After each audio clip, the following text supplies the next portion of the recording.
And welcome back to Face Off. We mentioned the Washington Redskins earlier. Washington Redskins. After a big win over Dallas on Thanksgiving on the road, they are tied with the Cowboys at 5-6, 2 games behind the New York Giants in the NFC East. And they get the New York Giants this week. Are the Skins back in this, guys? Looks like I'm starting. You're going first. There's with 5 games. There's 5 games left. They're 2 games back. They've already lost the game to the Giants. I don't see it happening. Though they should have beat the Giants the first time. But Kevin, what do you think? I'm just really indifferent on how they're looking for this year long term. I'm very concerned about RG3. I'm concerned about the options that they're building around him. But for this season, for the remainder of this season, I'm really not concerned. Concerned about the options that they're building around him. No, I'm pretty good against the. I'm saying I'm concerned about long term. I'm very concerned about RG3. For the division effect. In what way? In the fact that he can actually make an impact. He's just how the Giants are with Giant fan. Yeah, as a Giants fan, I'm concerned that he will make that deep impact eventually. But for the remainder of the season, they're too far behind. Well, like I said, Shanahan threw the towel in on the season after the loss to Carolina and Cam. But okay.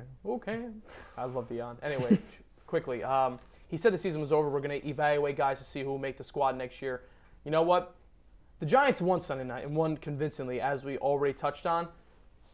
But the division's not out of it yet because they felt deep in their hearts, and I was at that game. Okay, RG3 destroyed the Giants that first time. They felt like they should have won that game, and they have every right. That place on Monday night, RG3's first primetime game, it's going to be at home. That place is going to be rocking. If they win that game Monday night, they can easily win the division because the Giants have a tough schedule coming up. Absolutely, I think so. But wild card, can we all agree they can't? They're not going to make the wild card. Same thing as the Giants. They got to win the division. You got to fall into the division. Moving to college football, guys, you're going to have to ask your have you guys talked to your grandmothers at all, your grandparents, about the last time the Notre Dame Fighting Irish were actually a good team? Newt Rockne.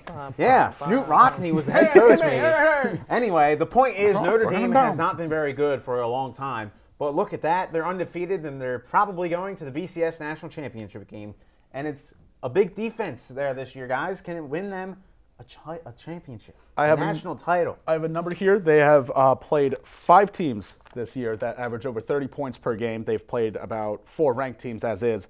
Out of those 5 teams, though, that average over 30 points per game, they held those teams to 11.8 average in their games, the highest being 13 points at 2 separate occasions.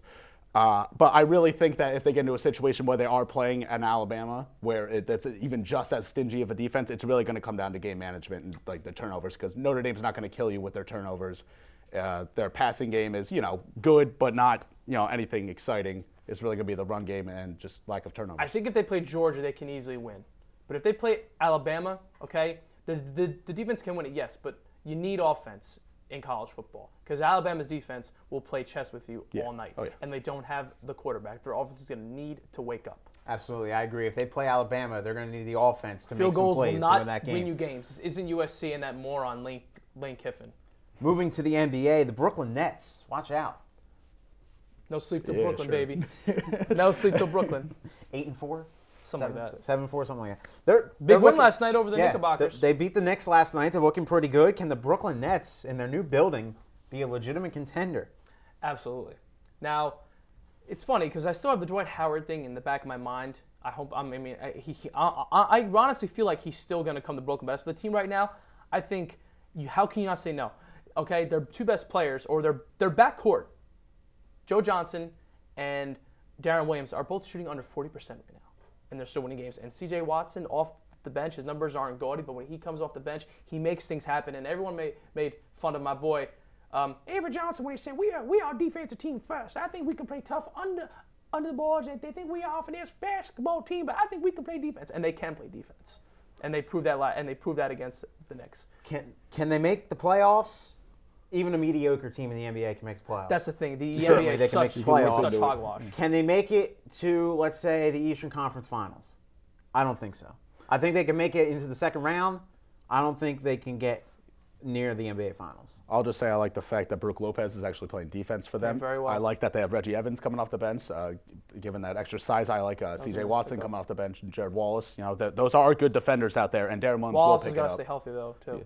Williams will pick it up, and Joe Johnson, I don't know what's going on with him. But. You mentioned getting to the conference. Now, the Heat is the favorite, or are the favorite, excuse me. but they can beat the Knicks. They can beat the Celtics. Can they beat them in like a marathon in a 7-game series? Can they handle that? We don't know yet. But their players are not. Their core players, other than Lopez, is really not young anymore.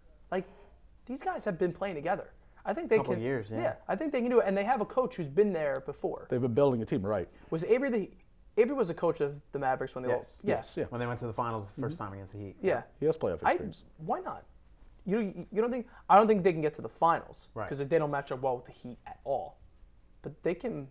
I think they can beat everybody. Depends on who they play. Honestly, depends on who they play. As good as the Knicks have been, I'm not taking anything away from the Knicks at all. I think after the Heat, for that second best team in the East, I think it's a complete toss-up. Oh, absolutely. Yeah. No, that's how it's going to be till the end. We're going to move to Major League Baseball. Some off-season news. Evan Longoria signing a big contract to stay with the Rays and taking less money. Guys, are you surprised? I don't know if you guys remember this, but Magic Johnson, when he was I think it was a rookie or his sophomore season, he signed $25-year, $25 million deal, basically, with the Lakers, with Jerry Buss.